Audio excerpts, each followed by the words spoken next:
Okay, hello everybody and welcome to today's webinar. We're really excited that you all were able to join us today for this important discussion about strategies for accelerating multimodal project delivery. I think it's no secret to anybody who's here that as you try to work to turn your plans into on-the-ground projects, you're inevitably going to be experiencing some delays in those or challenges in getting them on the ground quickly.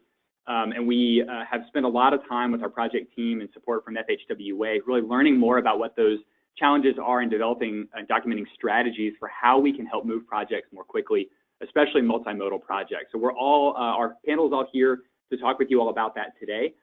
So what I'd like to do first is just introduce everyone so you kind of know who's on this end of the line. My name is Dan Jaleen. I am a research associate at the UNC Highway Safety Research Center, and I'm going to be facilitating the webinar today and jumping in with some of the presentations. I'm joined by a team of panelists who were involved directly in the development of the new workbook from FHWA that we'll be discussing today. First, we have Wesley Blunt, who serves as a program manager for the Office of Human Environment at FHWA in Washington, D.C. Wesley led the development from FHWA's end of the workbook that we're going to be talking about today. In his capacity at FHWA, he manages various aspects of the livability program to provide policy, outreach, and analytical support to a variety of research tasks supporting livability, planning, and environmental stewardship. He's managed the Safe Routes to School activities at FHWA since 2012 and assisted with ped bike activities to promote healthy living and an active lifestyle. We have a team with us from Kittleson & Associates today. First, Mary Rollerson is here. She's a senior principal planner with Kittleson. Mary has experience in developing multimodal and livable transportation solutions for small and large-scale communities. She's worked extensively throughout the country and has implemented a variety of transportation modes and projects, including complete streets, rail systems, busways, highways, and trails. Amanda Leahy is a senior planner with Kittleson & Associates and an Association of Pedestrian and Bicycle Professionals board member. She works out of the Oakland and San Francisco offices, where she focuses her energy on shepherding active transportation and complete streets projects from planning through to implementation.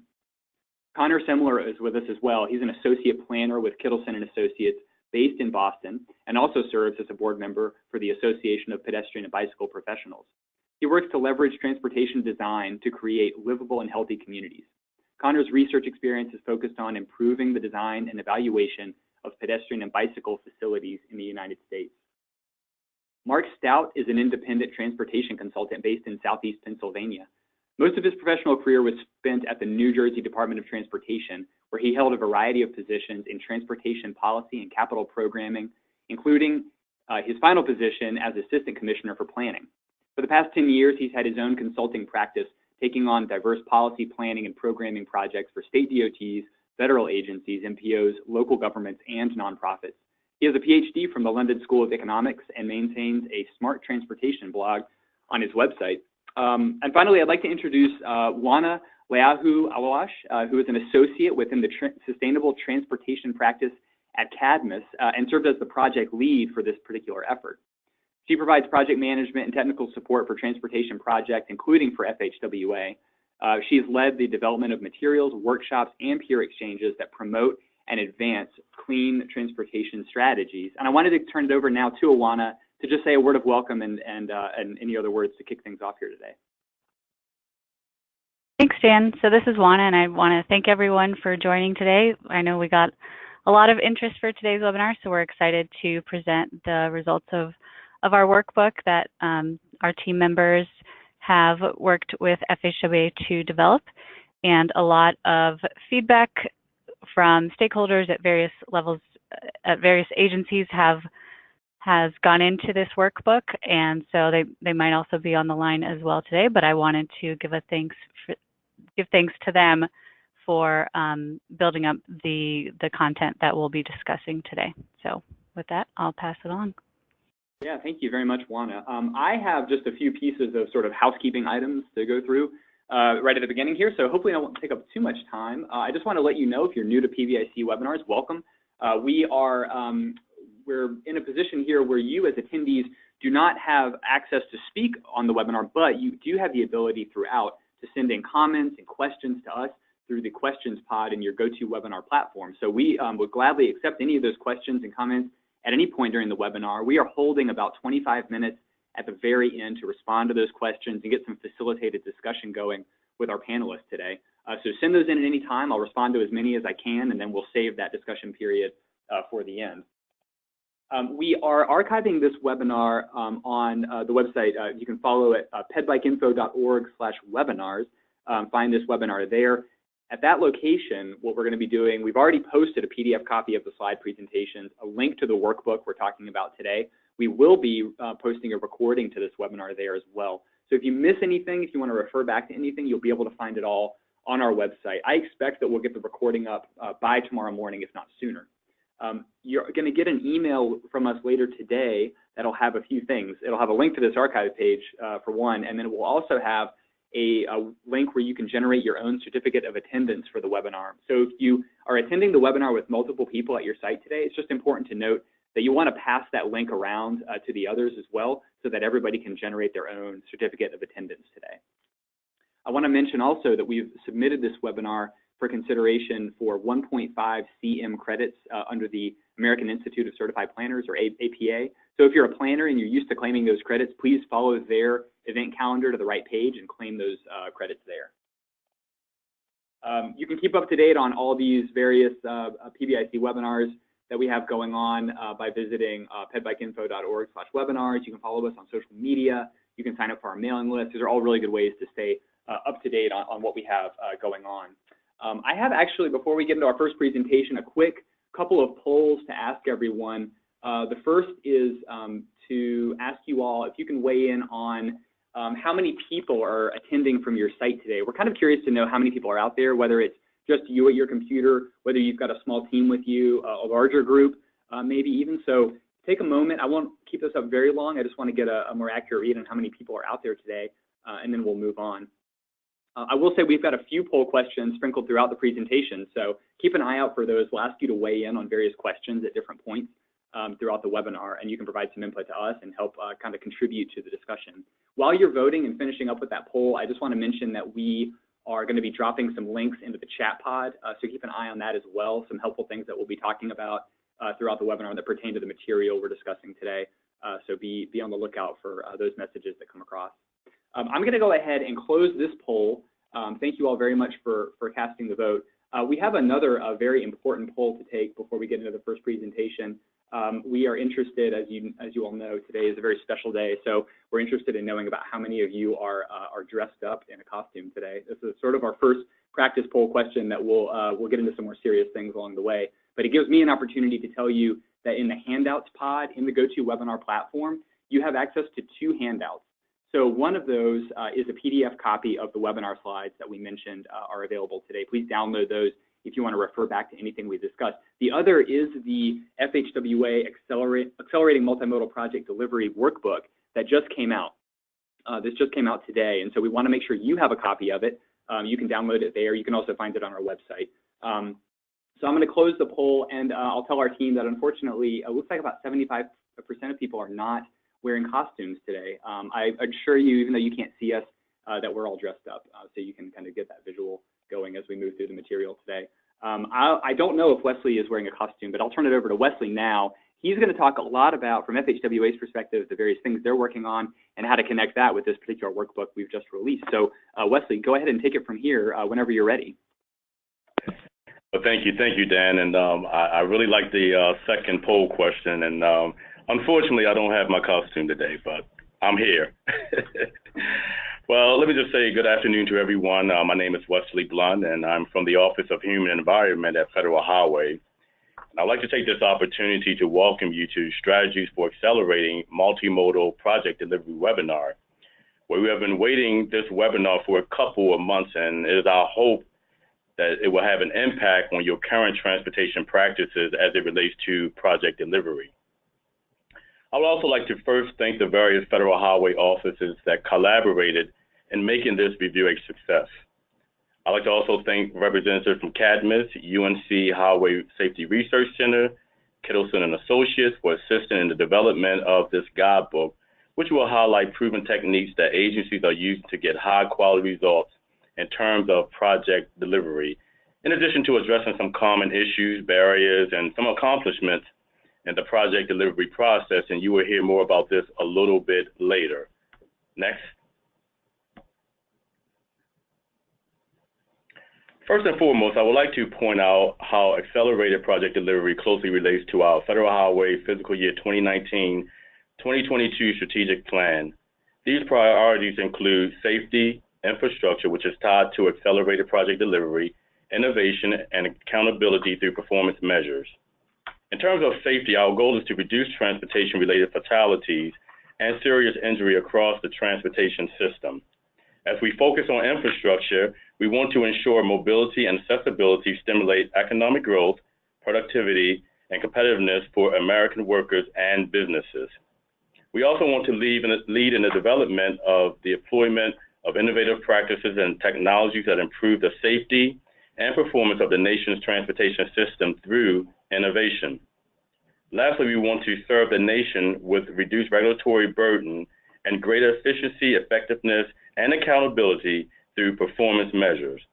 And if you want more information on our 2019-2022 strategic plan, you can see the link in the slide above. Next. Well, why is accelerating project delivery important? Well, for a couple of reasons. It improves safety for all roadway users. It reduces costs and allows agencies to do more with less.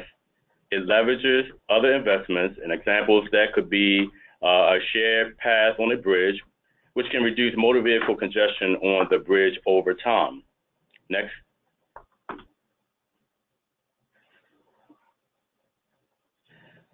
I also want to draw your attention to some of the recent pad bike resources that we have produced.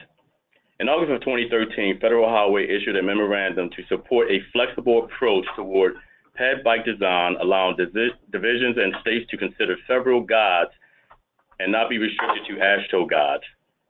Around the same time, Federal Highway initiated several research studies to improve pad bike safety and multimodal connectivity. Federal Highway has published many pad bike resources since May 2015.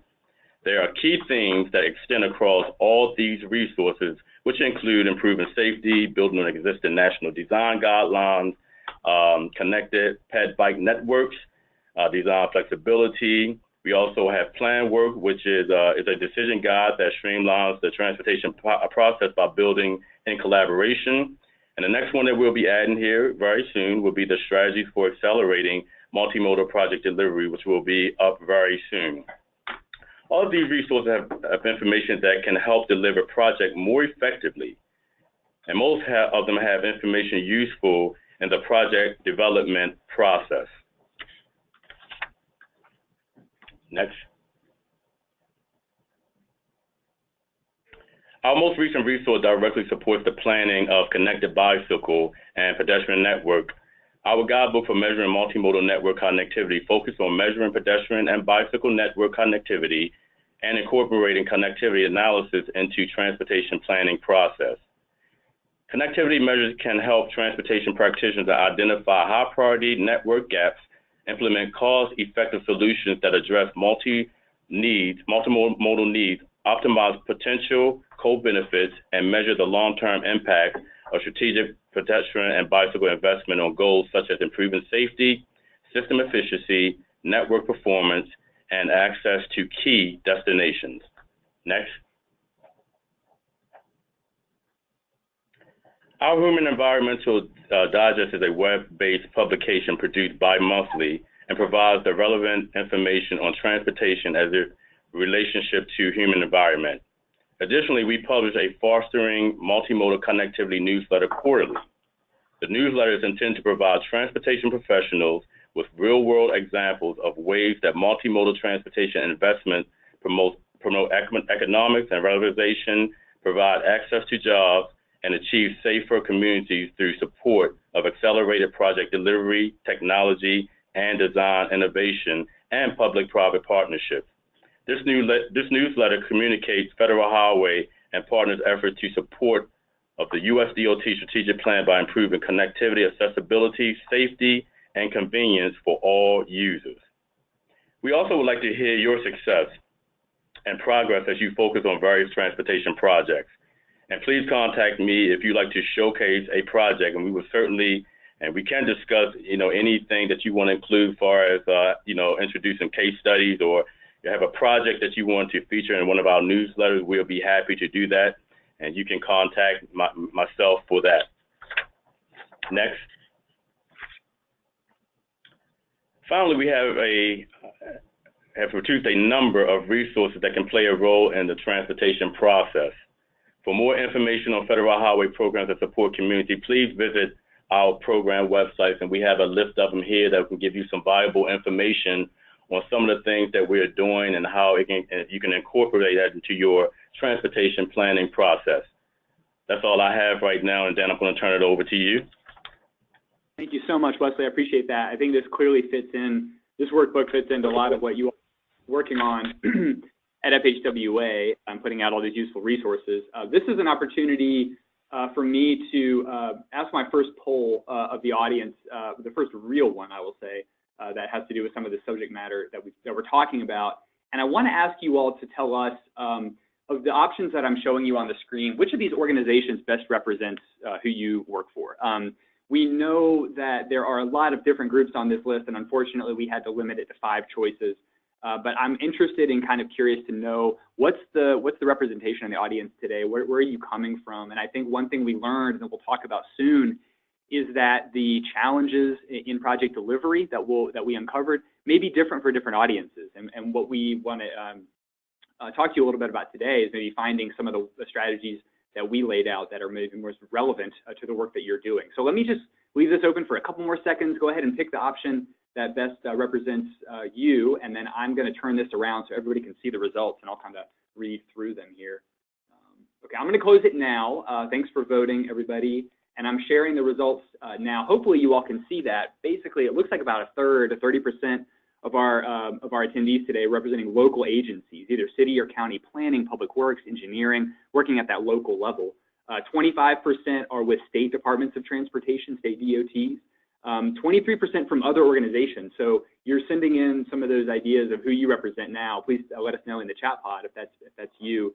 14% from federal agencies, FHWA, USDOT, NHTSA, and then 7% representing community organizations, advocacy groups, others who may not be involved in directly implementing projects but have a vested interest in them. So I think it's really interesting to see such a different, a range of representation on the webinar today. We heard from similar types of groups, as I'll show you in just a moment, as we received some input on our project. So let's first talk quickly about what we wanted to do with this project. The purpose was really to document, first document how different types of challenges and barriers are slowing down or keeping us from implementing and getting projects on the ground. We wanted to then figure out, well, how are agencies solving and overcoming these problems that we've demonstrated to be common? We want to know how people are working around those and how people are accelerating project delivery as a response.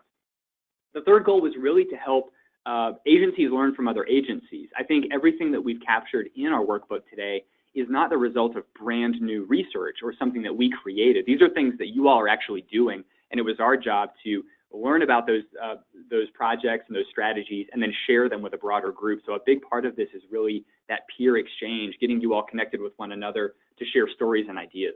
And I think we accomplished each of those through this various process where we kind of went from a stakeholder outreach phase where we asked people working in various fields representing different types of groups, what is it that they find to be challenging in delivering projects, and what is their way of getting around those or addressing them. So we did a lot of stakeholder outreach first. We held some peer exchanges where we brought everybody back together and had them talk in more detail about, well, what are we facing and how have we solved it? And by just talking with one another, we found that different folks that we were involved with were able to teach each other quite a bit and also to teach us at the same time. And we used a lot of that input and the valuable information that we gathered through this project to develop and really contribute to the workbook that we'll be talking about that's now online and you have access to. So this just kind of outlines those various phases we went through on our project. This is an outline or a table showing the different types of groups that we talked with, as well as some of the specific agencies that represented that were represented in our stakeholder group. So we spoke obviously with representatives from the Federal Highway Administration, the State Department of Transportation organizations, both at the headquarters level, as well as the various division and district offices working in more close proximity to the local agencies around the state, more of the on-the-ground experience there. We talked with regional agencies, MPOs, RPOs, those groups, as well as local agencies, local DOTs, local cities who are in the throes of sort of implementing projects from day to day. And we identified some really sort of cross-cutting key challenges that helped inform the workbook that we developed. So many of these are probably not going to be surprising to you all. I imagine that you face similar challenges. We ran into discussions about different delays with respect to programming that may be linked to different funding sources that people are using that may limit their ability to implement projects or may delay projects. There's difficulty across the board for pedestrian and bicycle and multimodal projects to compete directly with other types of roadway projects that are intended more for motor vehicle capacity or other types of more traditional uses. Pedestrian and bicycle projects don't always compete well against those other projects. We've heard a lot of examples of agencies that did not do a great job coordinating across departments to implement projects, or even within their own departments, and everyone being on the same page about which projects were happening. When two different agencies were on different pages with respect to projects, that could lead to delays, and we heard that quite a bit. We heard a lot about community input and maybe how the lack of community input at the outset could result in some consternation and some pushback, possibly down the road when the project is being implemented, if the community doesn't feel they were consulted in the process. So we talked a lot about how do we best do community input and community engagement in a way that best results in the best outcome for the project. We heard a lot about lack of design flexibility. I know FHWA has done a lot of work around design flexibility with some of their guidance. We heard about incompatibility with local design guidelines and state design guidelines when projects were of shared ownership, and that being one aspect that led to a delay in the project. Environmental reviews that may be intended for larger scale, huge projects being applied to maybe smaller scale bicycle and pedestrian projects, maybe weren't required, but were gone through and maybe led to delays in those projects. So that was something that came up time and time again, in addition to just generally staff not having the capacity or the bandwidth really to do this volume of projects or to perform bicycle and pedestrian and multimodal projects, maybe not having the technical training on different types of countermeasures and designs in order to do these projects. Being stretched too thin was brought up quite a bit by local staff who are doing a lot of different things. So I know that these probably aren't surprising to you, any of them, but I'm kind of curious to ask you all. I picked 5 of these strategies and put a poll up. Is there one of these 5 that I've selected that you most often encounter and provide delays in your project? I'm kind of curious to see what you all would identify as, oh yeah, that's the thing that really keeps our projects from moving forward or quickly getting things on the ground. I've already got some votes coming in. Take some time and respond to this, and I'll turn that around and show it to you all, and you can let me know what you think. All right, a few more votes, and then I'll close it and turn it back around. All right, we're nearing the end. Okay, I'm going to cut it off now. I'm sorry if you didn't get a chance to vote. Continue to send us some comments in the chat pod, and we can react to those as well. But let me see if you all can take a look at the results here. The clear winner here is the programming delays and funding source challenges. 36% of you identified that one as the primary culprit or primary problem that keeps your projects from moving forward. There was a tie for second place and third place, inadequate internal and external coordination, along with insufficient staff capacity. So those all seem to be sort of internal staff issues that might be keeping projects from moving forward. And then finally, 11% tied between design guidelines that are insensitive to context and lengthy environmental reviews. So all seem to be common. There wasn't a clear loser in terms of being high on the list, but different agencies may be responding to different challenges and problems. And we heard similar things. I think this isn't a big surprise to our panelists, but it's interesting for us to see your results and sort of your feedback in this area. I wanted to kind of shift now toward this workbook that we've developed and we've come up with, and we're going to go into some detail with the remaining time here about what's in this workbook. How do we think you should use it, and what do we find to be so valuable about it? So it's released today. The link is at the bottom of the page. I've also provided it in the handouts area.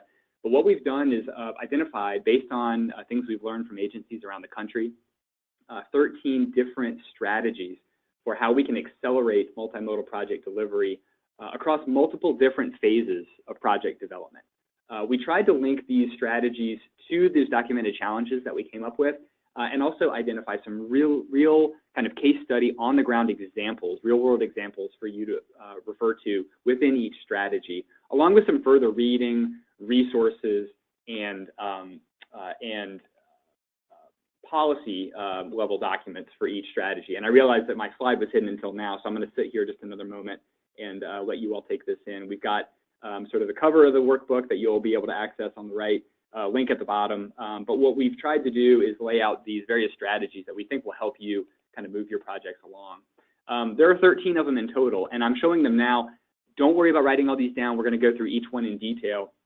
But we know that 13 is quite a lot of strategies to take in. We realize that these strategies exist, in and of themselves, but they also relate directly to these phases of project development process, from planning and scoping all the way down to design, funding, and everything in between, as well as these various challenge areas that we identified earlier. So what we did, putting all these together, is we provided a couple of different ways to navigate through the material in our workbook.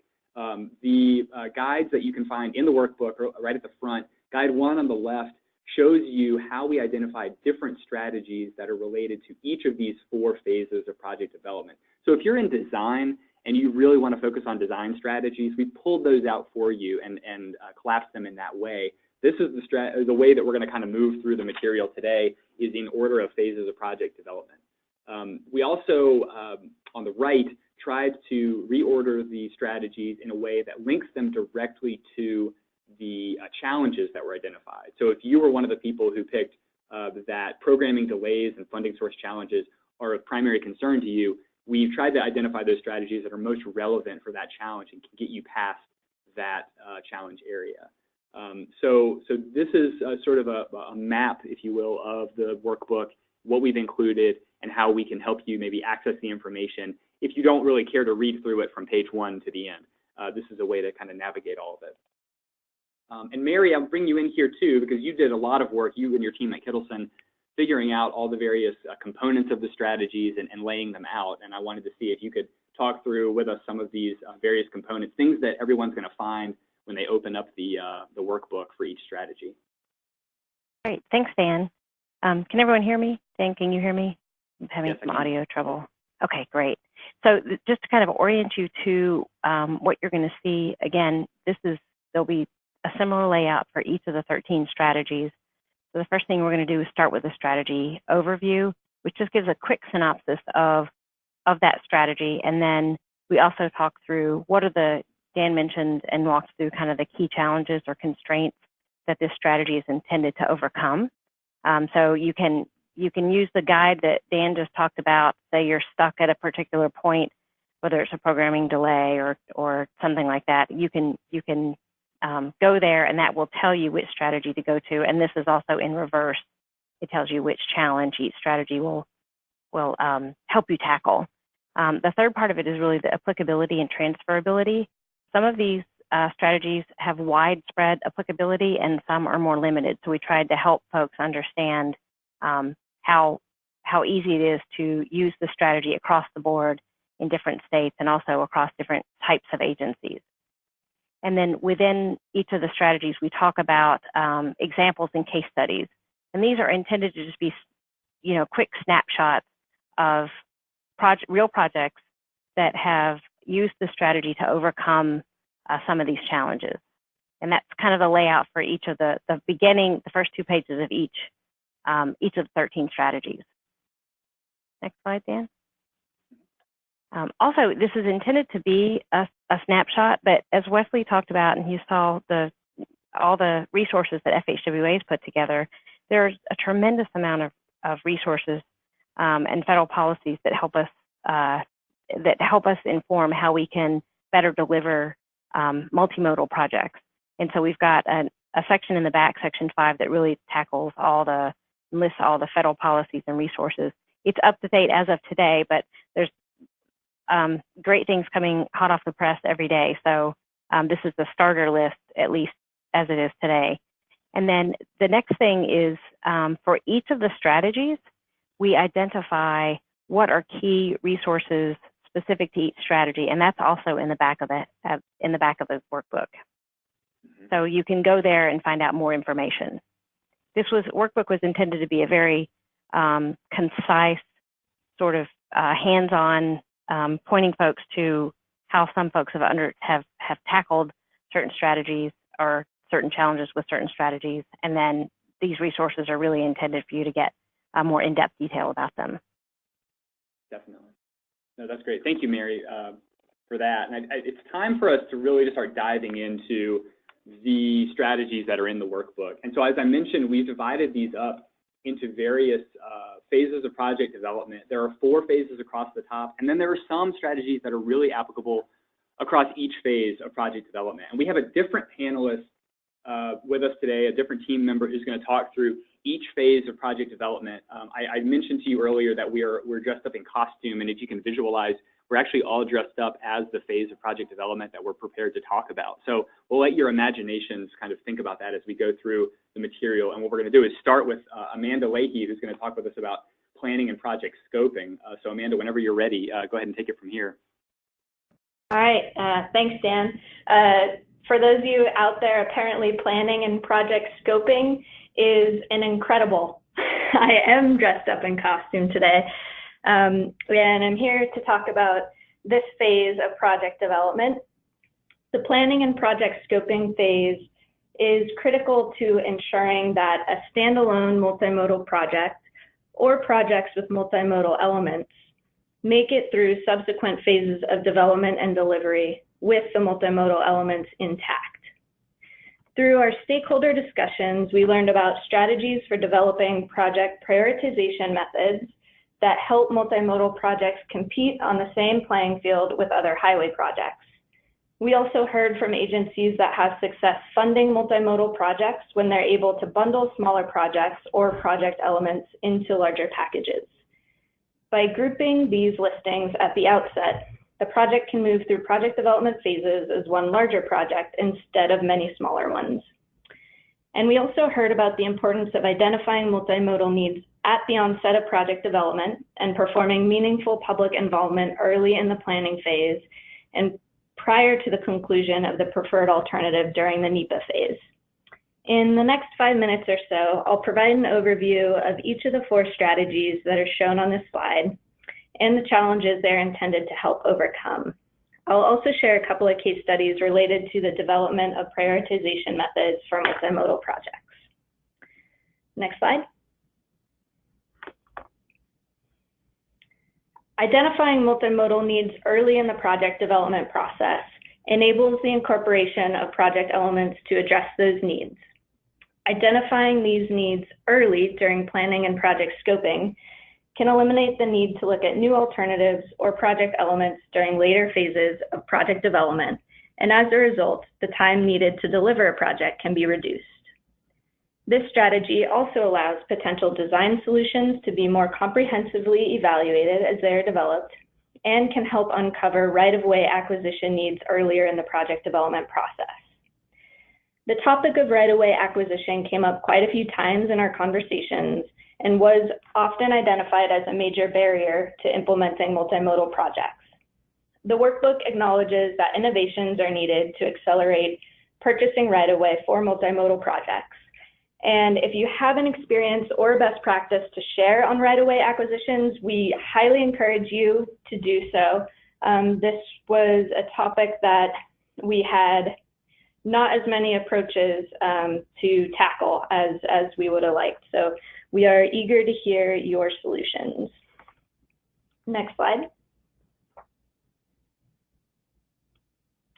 Public involvement is an important part of the project development process.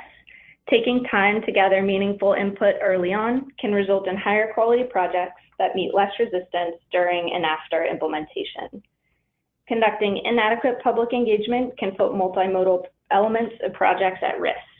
And this strategy emphasizes the need to go beyond the community engagement required for NEPA, to involve the public early and often, and utilize a wide array of tools and techniques to reach a broad and diverse audience, including people who aren't traditionally attending the typical open house or city council meeting.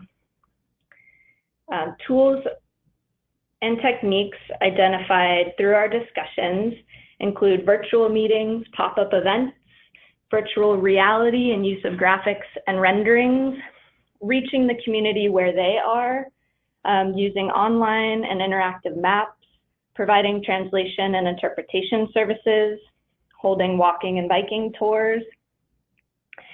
And the end result is a community-based and community-driven project where the community takes ownership and propels the process. This strategy reduces the potential for opposition and project delays. Next slide. To receive federal funds, projects must be identified in the state's Transportation Improvement Program and Transportation Improvement Program and meet the requirements of the specified funding program. Because of the STIP-TIP review and approval process, it can take up to 9 months to add a project to this list, and the process can be difficult to navigate. For smaller projects, we've heard that programming is out of proportion with the amount of funds allocated, and it can take more time to add the project to the STIP or TIP than construct the project. This might resonate with the 36% of you who identified programming delays and funding as a major challenge. We've identified 2 approaches that can support acceleration of project funding and implementation: grouped listings and project bundling. Grouped listings aggregate individual projects of a smaller project type into one fundable package and provide flexibility to fund small-scale projects without requiring additional time to gain an individual spot on the STIP and TIP. Bundled projects include, for example, the procurement of batches of traffic control devices. One example from our workbook is the Maine Department of Transportation's batch procurement and dissemination of rectangular rapid flashing beacons as part of its strategic highway safety plan. And you'll hear more funding strategies from Mark later in the webinar. Next slide. In many states, stakeholders reported that transportation planning, programming, and prioritization process use auto-centric criteria, which make it difficult to justify spending funds on active transportation projects. Multimodal projects compete for funding primarily through dedicated active transportation funding sources as a standalone project or as part of a larger integrated infrastructure project. In the former case, developing a process and criteria to identify eligible projects for a particular grant funding source is important to determine the viability and appropriateness of funding opportunities. In the latter case, implementing a scoring process that includes pedestrian and bicycle-related criteria and that weight projects differently when they have multimodal elements could help multimodal projects compete on a more equal level with other infrastructure projects. In the workbook, we identify 6 case studies related to this strategy, 3 for standalone projects with dedicated funding and 3 for integrated projects with multimodal elements. I'll discuss one case study example for each project type. Next slide. The Space Coast Transportation Planning Organization Complete Streets program includes an evaluation methodology that uses a 3-step process to identify, prioritize, and fund multimodal projects within their region. The first step is to identify potential corridors to apply complete streets concepts. The second, to conduct a feasibility analysis for identified projects. And the third, to recommend projects for funding based on the feasibility analysis. They apply a set of criteria that include both transportation and land use factors. Some of the criteria are multimodal safety, land uses, generators of multimodal trips, permeability or number of pedestrian crossing opportunities, posted and designed speed of the roadway, and location with defined redevelopment areas. If you have questions on this specific case study, my fellow panelist, Mary, has direct experience and is well equipped to answer. Next slide. In the workbook, we call out Virginia DOT's Smart Scale as an example of an initiative that proactively ranks and funds projects with multimodal elements. Smart Scale uses 14 measures that incorporate different types of weighting schemes to ensure that all projects are competing on a level playing field. Points are added to highway projects and standalone bicycle and pedestrian projects. The Smart Scale system then applies a scaling process as a way to select and fund projects that meet VDOT's stated goals. The image on the screen shows the Smart Scale dashboard, which tracks the projects of all projects in terms of schedule, project delivery, and budget. And with that, I'll turn it over to Mary to talk through the environmental phase. Great, thanks, Amanda. So as far as my costume, typically I am dressed up as a NEPA nerd, but today I'm dressed up as a NEPA superhero. So you can all just imagine what that looks like. So I'm going to talk through environmental review, and it was great to see in the poll that most folks are not struggling with this. So I was going to talk through two strategies. The first is making appropriate and effective use of categorical exclusions, and the second is strategy 6, which is about integrating multimodal elements into the project's purpose and needs statement. Next slide.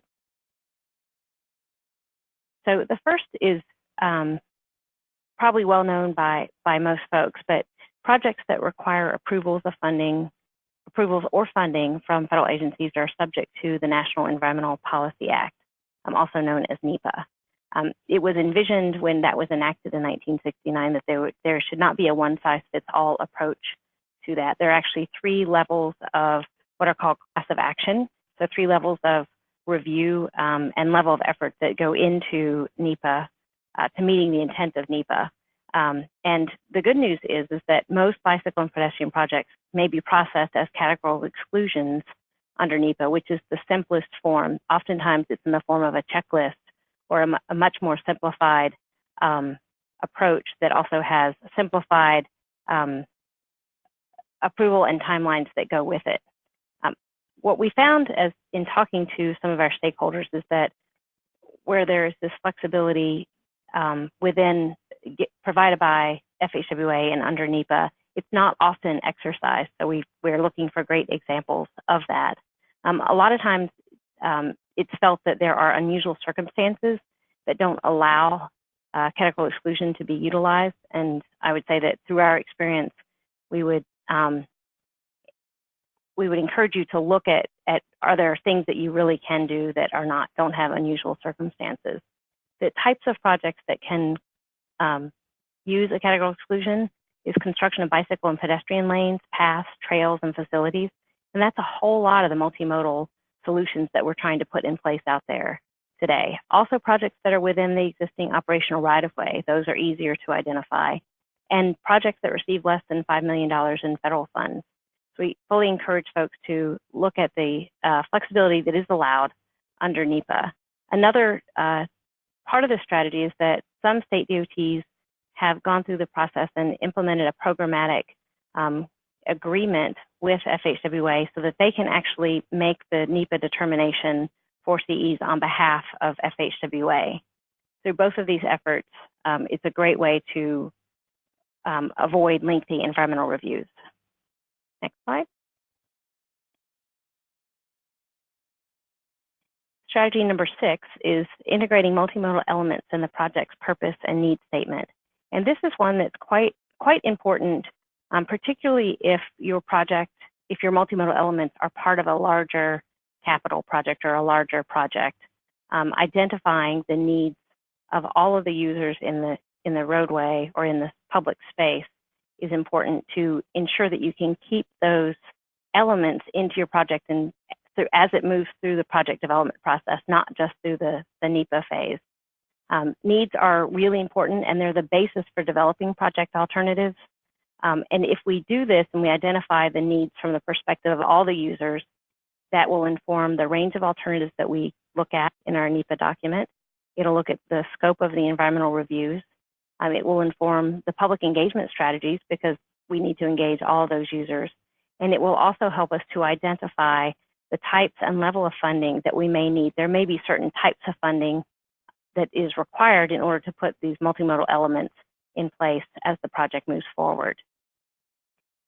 This strategy helps us to address lengthy environmental reviews, also programming delays and funding source challenges if we identify what those funding sources are that have the flexibility to be spent on multimodal solutions. And then it also helps us to avoid inadequate internal and external coordination across agencies or within agencies. I'm going to talk about one example, one case study on the next slide. And this is actually the Pennsylvania Department of Transportation. It's the Interstate 95 Girard Avenue interchange project. I-95 was built in the 50s and 60s, and it wasn't when we were really looking at multimodal investments like we are today.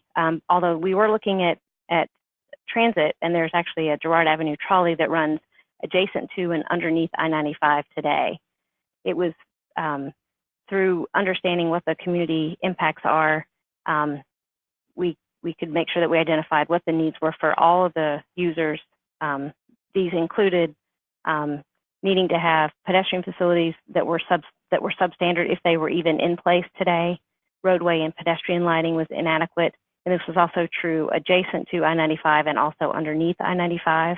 In this location, I-95 is located between the river and the Delaware River and the neighborhoods, and so making that connection and making sure that people could access that from all modes was important.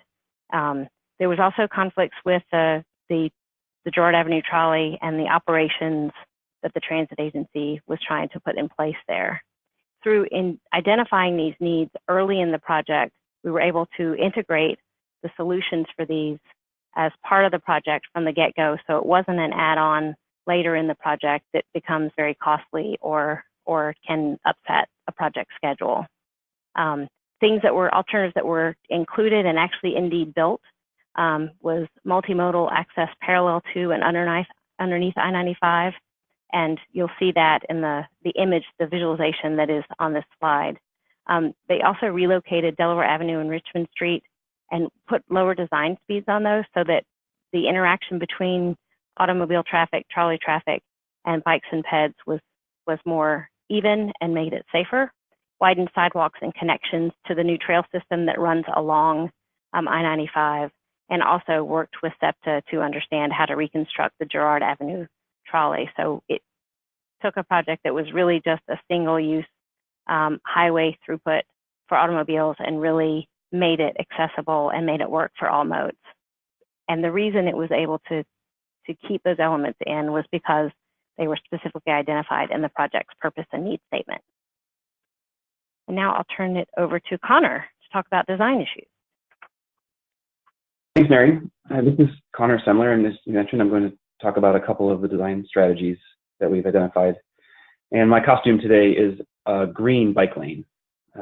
So you can imagine that. The two strategies that I'm going to speak to are using context-based design as we're making decisions on designs throughout our state and local design practices, and taking advantage of all of the innovations and new treatments that have been incorporated into the MUTCD even since its last full update in 2009. Next slide. So the first strategy, incorporating context-based design into state design processes and manuals. The challenge that we're seeing at a lot of different places was that design guidelines tended to have a one-size-fits-all approach, which may not always be appropriate for more urban or suburban contexts where you've got a mixture of modes. To be fair, many states are moving in this direction, and I think that that's a positive trend. But we're looking at using those land use contexts to help us figure out where and when to apply different standards. So a couple of elements of the strategy. There is a lot of federal design flexibility that is either unknown or not as broadly accepted or understood as people may think. We hear from a lot of the people we talk to that there's an understanding that federal guidelines, or if you're using federal dollars, you have to use the AASHTO Green Book, for example.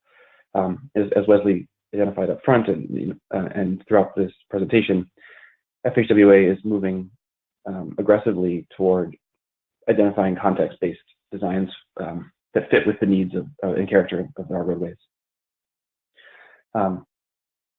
Context-based designs allow us to influence street design across all roadways. So even through routine changes or resurfacing projects, we are seeing states improving conditions for walking and biking by moving toward context-based designs. And finally, where there actually is a lot more flexibility in our design guidance than we think, and states are moving more toward that direction, putting the power back in the hands of engineers and planners who are making design decisions to understand what is needed and what's appropriate to design safe and comfortable facilities. Next slide, Dan. The second strategy for today, which is strategy number 8, is applying and leveraging the innovative multimodal treatments in the MUTCD. So the MUTCD, as everyone probably knows, was less updated in 2009, but in that time there has been many interim approvals that have the full standing of a MUTCD device. But many of our practitioners that we talked to found that somewhere in their agency, those interim approvals weren't being accepted quite as readily. And what we wanted to do with this strategy was make it clear that these devices have been tested and trialed and should be used if they're appropriate for the design context. Within that, MUTCD is actually constantly encouraging innovation and experimentation. There's a formal experimentation process to test innovations and designs. The MUTCD and FHWA want agencies to be identifying new safe treatments and are encouraging agencies to collect data before and after and really understand how well they're working. And then lastly, states have the ability and requirement to adopt and recognize devices with interim approval status. So it's a simple act of writing a letter to FHWA requesting the interim approval to apply to their state MUTCD or to their state. And states also have the choice on whether that applies, whether that treatment or device can be used across all of their roadways or just those that are owned by the state. Next slide.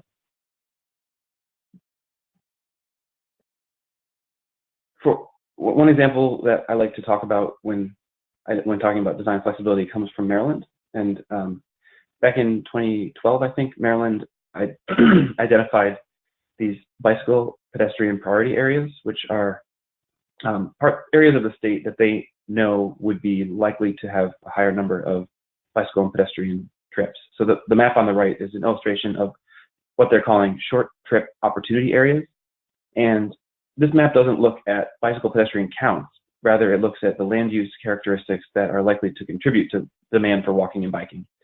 And the deeper reds are the ones that have the higher likelihood of short trips. And Maryland uses this designation, uses this short trip opportunity map to identify where the bicycle pedestrian priority areas should be.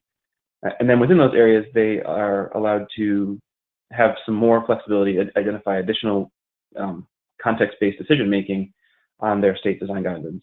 For example, they are interim approval, the devices, innovative devices that have interim approval are, or experimentation are more likely to be used in those areas. They also have the ability to use different design guidelines like signal spacing and things that maybe make sense on more rural or outlying state roadways in the urban areas are less applicable. So with that, I'm going to turn it back to Dan to talk about some of the cross-cutting strategies. Connor, I think I'll actually kick it over to Mark first. Mark's going to get into funding, and then we'll come back and finish up some of the cross-cutting strategies in a moment. So Mark, you're all set. Okay, sure. Thank you. Yeah, I won't tell you everything I'm wearing, but I will tell you I'm wearing my Red Sox cap today. So different people may have different reactions to that, but just saying. Okay, talking about funding, we tried to bundle our thoughts, recommendations, and funding, what we learned, into two sort of baskets to put together as strategies. And I'm going to talk about each one briefly. The first of those, strategy number 9, is promote flexibility in existing funding sources. And if we can put that one up now, Dan, I'll talk about that a bit. There we go. Okay, so what we found in talking with people about this, and it really sort of reinforced, I think, the thinking of the people that were working on this project, is that many people at different levels of government, many project managers, really underestimate or don't fully understand the tremendous flexibility that is available in using federal funds for multimodal projects. And there's a web page that we show here, an FHWA web page that is up on the slide. It is also in the workbook, so you don't have to copy everything down along the web address right now. But it's a whole page that goes to addressing these funding misconceptions. So there are lots of different kinds of categories under Federal Highway Administration and FTA as well that can be used for these kinds of projects. And some of them, of course, have special requirements, as you probably know, CMAQ and so on, and you have to look at them. But what we're doing is encouraging people to really look at some of these non-traditional sorts of ways. And actually, although we don't go into it in the workbook, you may have experienced a similar kind of phenomenon with state funding sources, in which people will tell you, oh, no, that funding source can't be used for bike ped projects, when in fact it can. And sometimes these are really misunderstood, what the limitations may or may not be in using those funding categories. So we suggest you take a look at that web page. If you feel you're locked into one or two sources, there's more out there, and you should flip through and see what you can do. The next strategy, which is strategy number 10, is allocate new funding sources to implement infrastructure and leverage existing programs. What we're getting at here is a similar concept, which is that if the existing funding or existing sources you have don't look like they work, you can either potentially expand those or come up with something even entirely new and non-traditional. Some ideas that we put forward here are public-private partnerships, and those of you that have done that know that there are lots of pros and cons about how well those work. It's certainly not a panacea, but it's something you should look at. You can try to put some new programs together that consolidate other programs. One to look at, if you haven't, is California's Active Transportation Program, that really put together some other programs to try to focus on what they're trying to achieve. You can mine existing funding programs and try to expand them. If your agency has a maintenance resurfacing program, for instance, you should try to see to what extent, when that resurfacing is going on, you can add some striping and so forth, even at minimal cost, that would help give you greater connectivity in your bike ped system. And finally, there are discretionary programs that may be possible in your circumstance. Certainly you shouldn't rule it out or should think about it, that can fund projects that might not fit traditional categories. I'm going to give you an example of that now on the next slide, which is Pennsylvania had a temporary program a couple of years ago called the Pennsylvania Community Transportation Initiative, or PCTI.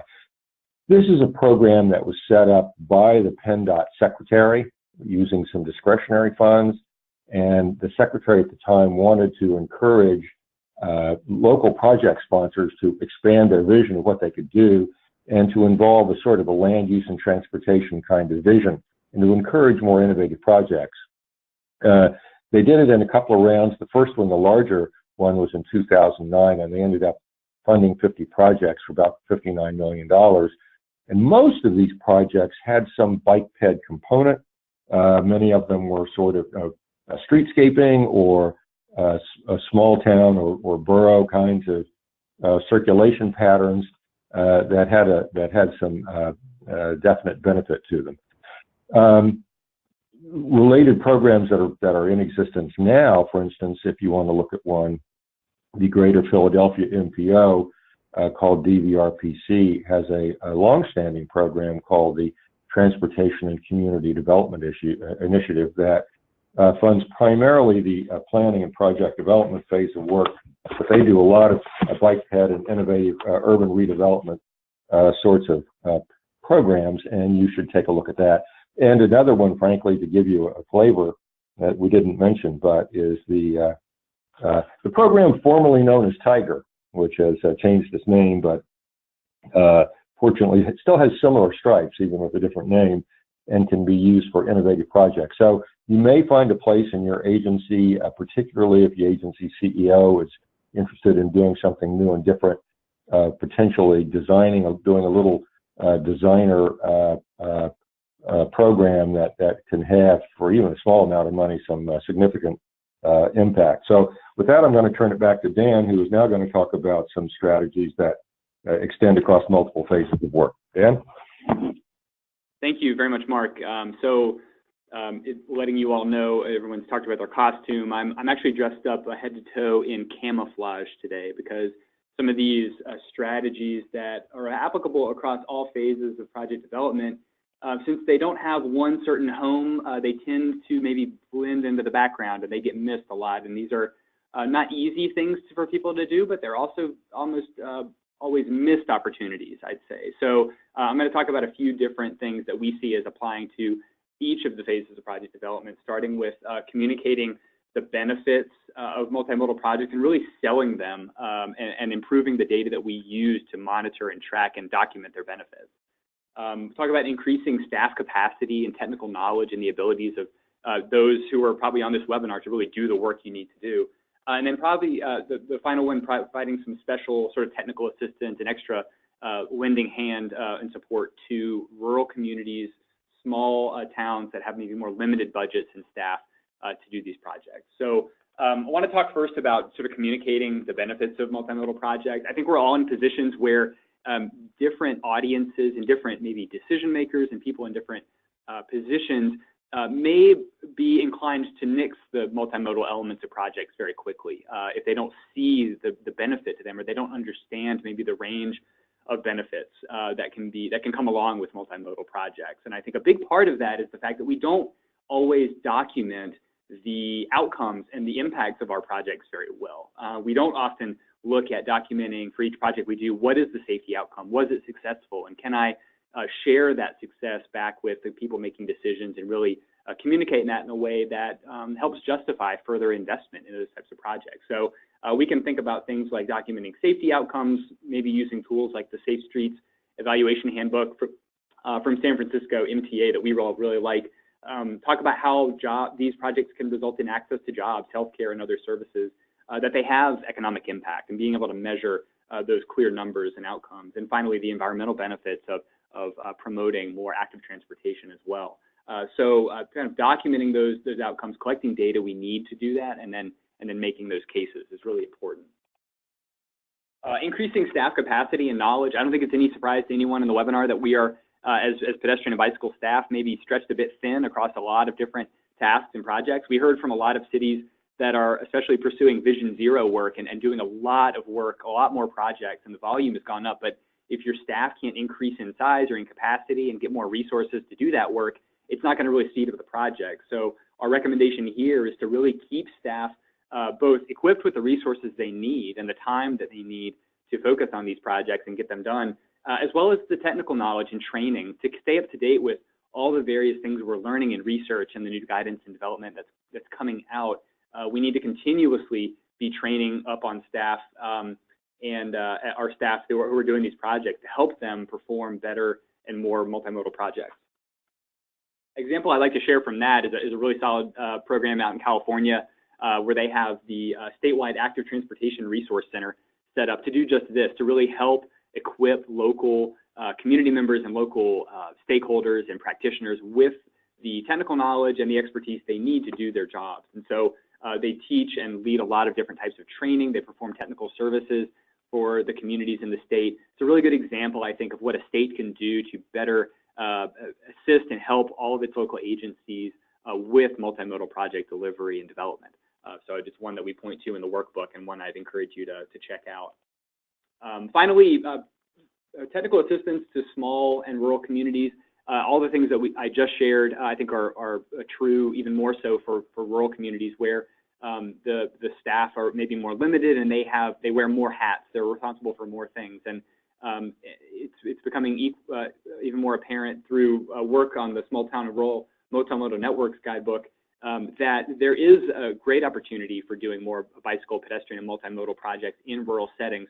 But we don't maybe see that happening a lot because maybe rural communities are not as connected with the process for getting projects funded, or maybe the process for getting those through and prioritized in that way. And maybe they don't have the time, the staff, and the expertise to do those projects. So providing some extra level of support through resource centers like the one I mentioned, but also some that target rural communities and small towns and really help them navigate their projects through the process and help them compete with other projects that are coming out, I think is really important and something we point to in our workbook. That is a complete listing of, and sort of a really a speedy view of everything that we have in the workbook. Again, what I would encourage and hope that you all would do is take a look at it and really dive into it, maybe in the section that you're most interested in or familiar with in the area where you work. But I do have one more poll, and then this is based on sort of your initial view of what you've seen here. Do you see a category of strategies that we've shared where you see some opportunity in your work to really take some of these and accelerate project delivery? I'm kind of curious to know, based on what you've seen, did any of those really jump out at you and you see, yeah, we can really go pretty far with our design strategies to make them line up with what we're seeing here and what other areas are doing? Take a moment and vote. I'd like to encourage you to spend some time on this one. I've got some comments coming in, so what we're going to be doing now, or just after we close the poll, is transitioning to our Q&A period. So if you haven't sent any questions in yet, or you still have some you're wondering about, this would be a good time to send those in to me. I'm going to kind of work off the list of things that I've received. But in just a moment, I'm going to close this poll. Some of you are still voting, so let me allow you some time to do that. I will say there is a clear winner in the poll question in terms of which strategy area offers you the most opportunity for accelerating project delivery. So let me close it now, and I'll show you what everyone said. I'm sorry if you didn't get a chance to vote. Almost 60% of you see that opportunities in planning and project scoping, prioritization, are where you could really move things forward and help advance and accelerate project delivery. So that's very interesting. Amanda, be proud that your strategies are, people see some really some familiar things and maybe some inspiration in the strategies that you shared. Not that we weren't all good, but I think there's a lot there in planning and project scoping that you can think about. Design and funding, 15% and 14% of you think that those are the areas where you could do some more work and see some opportunity there.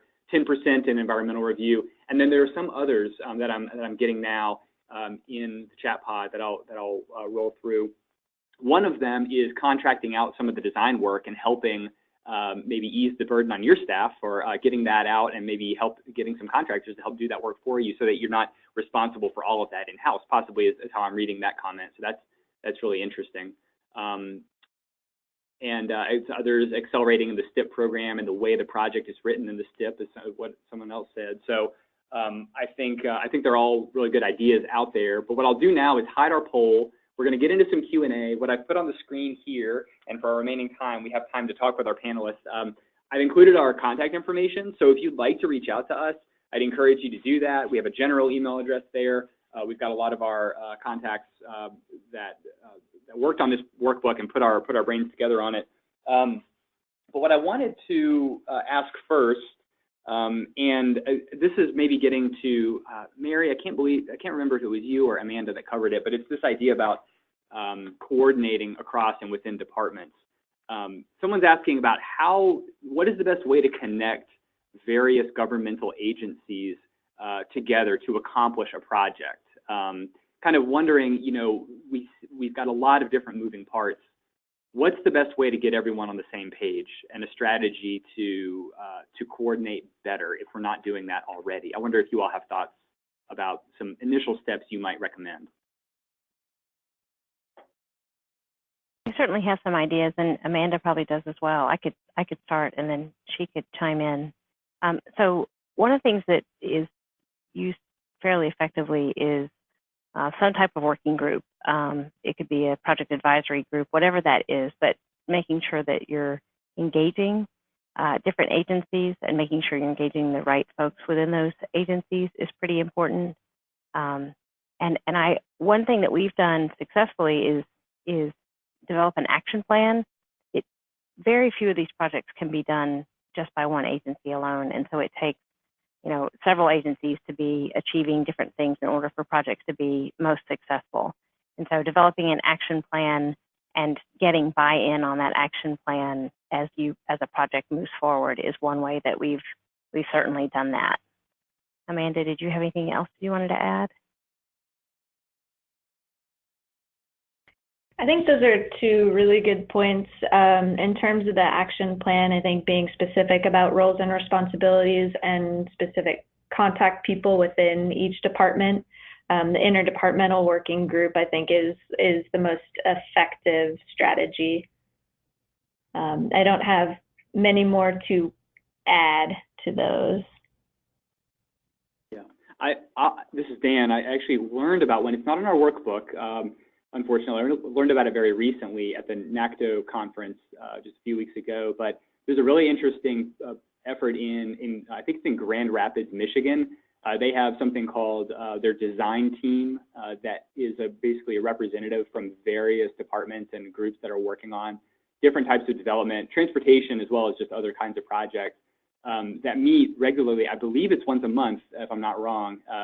And they basically, that's their central place to talk about everything that's going on, to let everybody know what's coming. And it seemed from the example in the presentation I saw to be a really good way of keeping everyone on the same page. I realize that maybe not every city size could accomplish something like that because some cities are gigantic and there's a lot of moving parts, but I think it's a really interesting idea to form sort of a regular, as Amanda said, just sort of that regular group that can kind of meet and put their heads together. So that no one's surprised by that project that comes up. And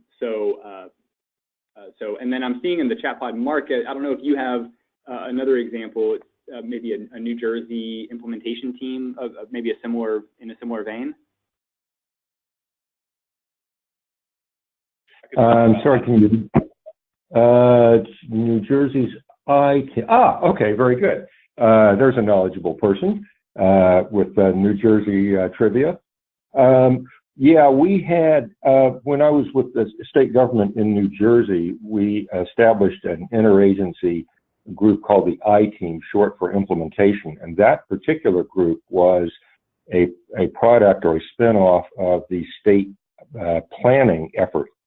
And New Jersey had, and sometimes still does sporadically, a statewide master planning effort. And the implementation team was a group that was put together within the agency, within New Jersey DOT, to try to develop projects and approaches and programs that would resonate with the state plan. So that was an effort to get people sort of outside their silos within an agency. I think this goes to the question that was being asked, to try to think, across disciplines to come up with different kinds of schemes. That was essentially a task force kind of effort. And I agree with Mary. It sounds like kind of the old-fashioned basic thing. Let's create a task force and people moan, but that actually can work very effectively, provided that there's clear direction and support from the top to do it, which is often really critical. If the boss wants something done, and if it's sort of a agency doctrine or general direction, a strategy that people want to go in, that putting those people together in a room, I think, ideally, in our case, in that I-Team sort of thing, there was a facilitator. And if you're having a problem sort of doing that connection across boundaries or across silos. Another thing you can think about is if you have someone on staff that can serve a facilitator role, that can expedite things too. Sure. And I'll read a comment, a really interesting comment that I got in the chat pod. So it was first, someone was asking, is there any mention in our workbook about developing a shared network analysis to identify and prioritize locations that need infill projects? And they go on to say that that developing of a shared analysis can be a relationship building exercise that can help identify timing issues and coordinating opportunities like resurfacing or local utility work. So I'm envisioning sort of everyone getting in the room and looking at, okay, let's put all of our pieces together and talk about when things are happening and where. And then by overlaying those various pieces, you can see, oh, well, we have an opportunity through this work to accomplish a goal that's in our bike plan or in our resurfacing program or something like that. And I don't know, Mary, if we include something like that in our workbook, but I think it's a really valuable example.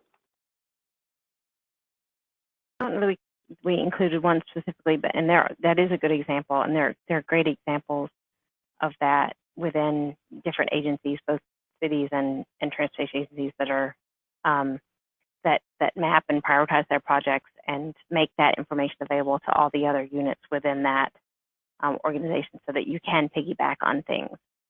An example that Mark talked about, the PCTI, was an example of that, where PennDOT funded it, but they engaged the Department of Environmental Protection and actually 10,000 Friends of Pennsylvania to prioritize projects and implement projects.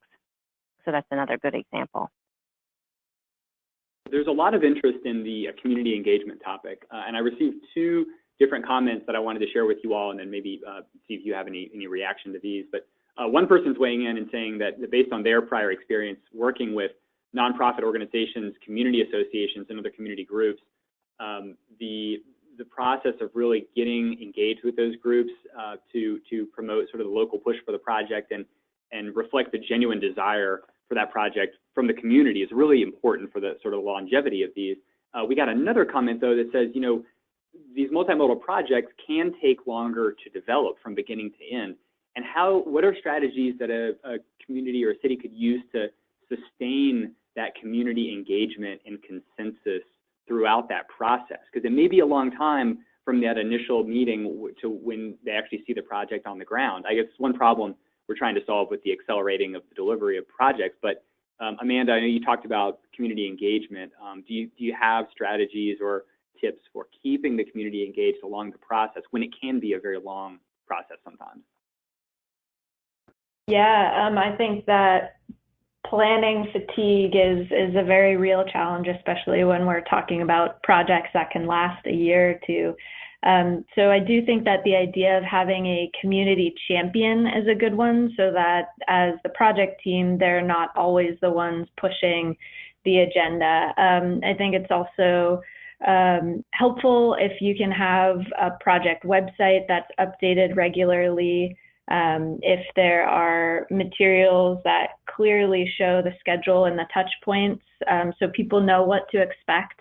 And then there needs to be a feedback loop so that if the community has a comment, they can later see how that comment was incorporated into the project or addressed, so that they don't become disenchanted and disengaged because they don't feel like they're being heard.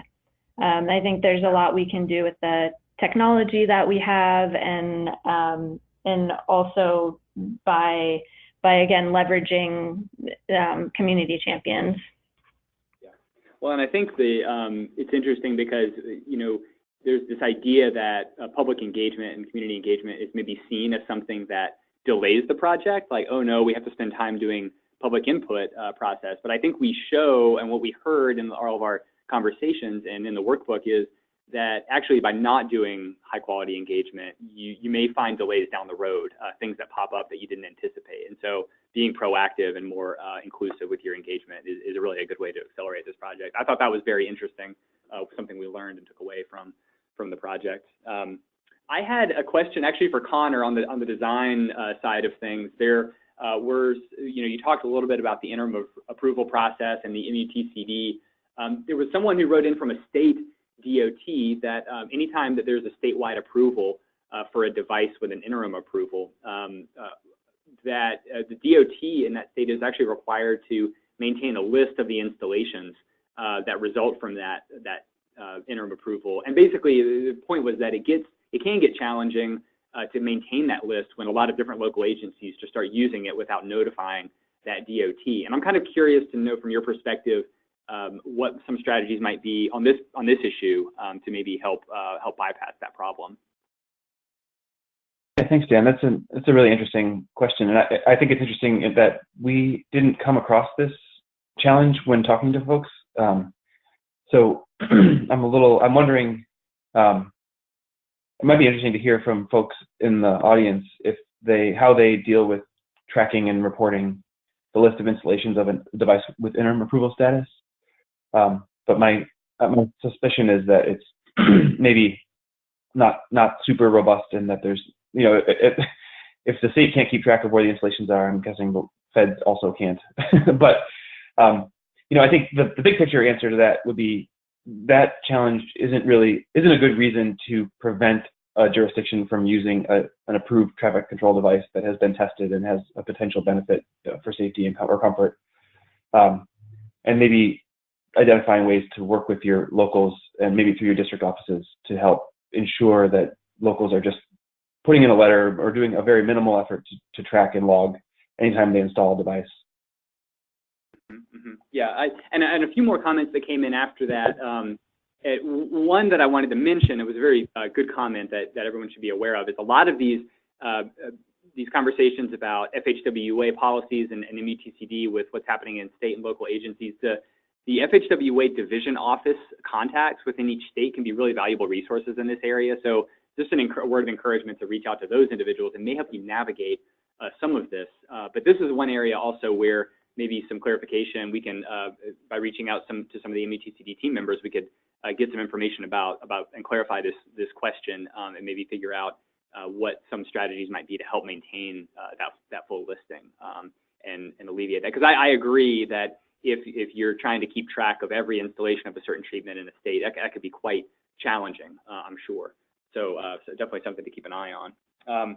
Mark, a question for you on the funding side of things. There was a question about asking if you could please talk about the use of force accounts, a delivery tool that this person would like to use for more small, sort of not complex projects. And one add-on to that question that I'd ask you to do is maybe explain that term, force accounts, for those who may not be familiar.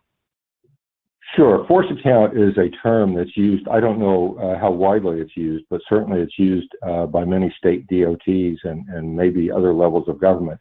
Basically means using your in-house workforce. Typically, a state DOT as a larger agency, and to some extent smaller agencies, counties, and cities as well, has their own maintenance staff. At a fairly modest level of design and implementation, those folks are able to do certainly striping work and in some cases sign installation work, and they're able to do so by charging against their typical, usually the agency operating budget. In some cases, they can actually charge against a federal line item, which typically makes the Treasury's office happy when they're able to do that, but sometimes they can charge against their own state internal item. So the advantage of that is that you can do something really very cheaply, and if it's charged against the operating budget, it essentially doesn't really count against your capital program, or may count as a small amount, and may also, if you have maintenance staff that is not busy year-round, for instance, they can be tasked with doing some work that kind of fills in their time and makes them more useful. The drawback, of course, is that very often those maintenance workers are not skilled workers. They're not workers that are trained to do many kinds of technical things that may need to be done. And it also does require some design effort. So you can't just send a bunch of people out with paint buckets and and say this is going to work. It still requires design and oversight and engineering. But yes, it definitely can be a tool. We talked about before, if you have maintenance resurfacing program, many agencies use their own internal staff, in other words, force account, to do maintenance resurfacing.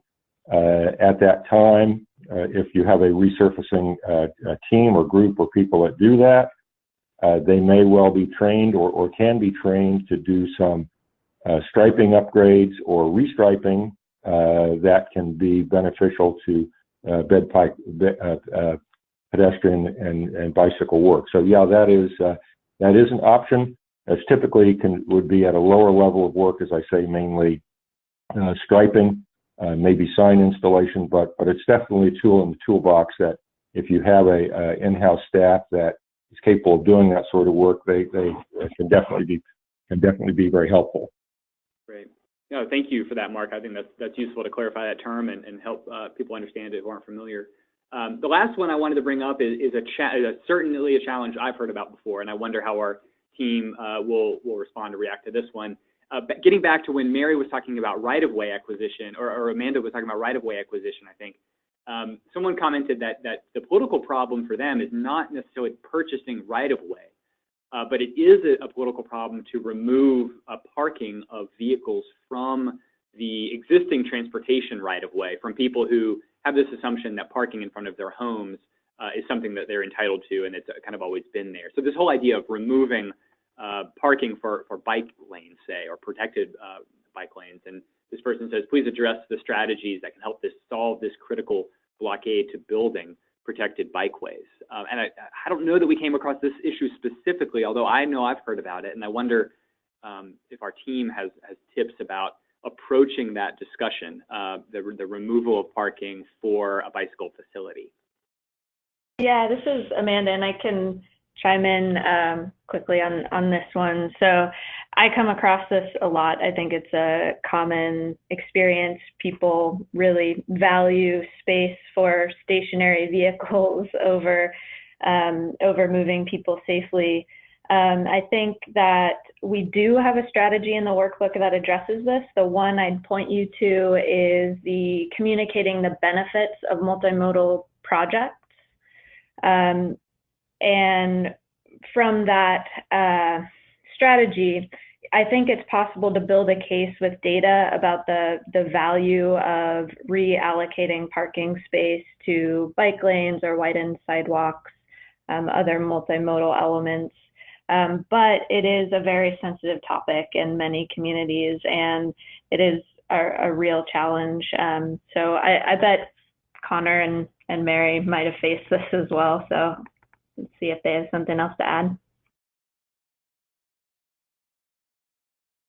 Connor, do you want to go first? Sure. Yeah. The way I like to go, and it doesn't always work, but I like to start with, so get everyone to agree on some general goals for what we're trying to do, and I'll put in a plug for FHWA's guidebook on developing pedestrian and bicycle performance measures, which outlines a number of strategies that help us talk objectively about the trade-offs of different opportunities. And so we might be able to look at person capacity or some measurable quantity that we can use to make a case for repurposing roadway space for something maybe more productive. Now I'm not naive. I know that people's parking perceptions can be not always rational, but I think it usually works to get the group together in a community process and at least agree on some high-level goals, and then work from there, and always return to those goals when we're talking about different trade-offs. At the end of the day, people may decide that it's more important to have the storage of as Amanda put it, non-moving private vehicles over other uses, but I think that people need to be willing to say that up front, and say we're choosing this over the other thing because that's what's more important to us. And if that's the case, then that's what the community prefers, and we have to move on from there. Yeah, and I also know that. Go ahead, Mary. Sorry. Just one more is that data is really important here. So understanding how that parking is used. And I agree with Connor that this is a community decision. I would engage the business community effectively from the get-go, because this will be something that they care about if that's indeed in a business setting. Dan, I'll put it back to you because I know we're short on time. We are, and I just wanted to make a final plug for the inclusive and proactive public engagement process as well, just because I think that if you hear an argument against the project from a certain group, you may not be able to necessarily convince everyone that to change their minds, but if you elevate other voices and help others who maybe aren't as plugged into the community process to share their opinions about it as well, you can kind of consider all of the community's needs instead of just the ones who are making their opinions known to you. So that's just what I'd plug is that engagement process again. I'm sad to say that we're out of time. We reached the end of our webinar period, and you all have provided such great comments and input in the chat pod and in the questions, and I thought the discussion was really great. I'm looking forward to, if you all can kind of dive into the workbook, take a look at it, let us know what you think. We'd be glad to talk with you more about the strategies we've laid out here, and I'm sure FHWA would be interested in talking further with you and hearing your feedback. Speaking of feedback, as the webinar ends today, I want to let you all know that you're going to be greeted by a very brief survey. It shouldn't take you long to complete that. Let us know what you thought about the webinar today.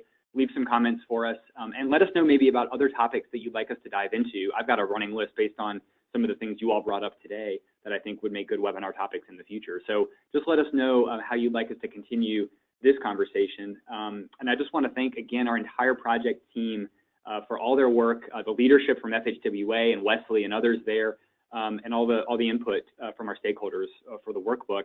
I hope you all enjoy it. I hope you are around for our next webinars when we schedule those, and we hope to see you again next time. Have a great day, everybody. Thank you.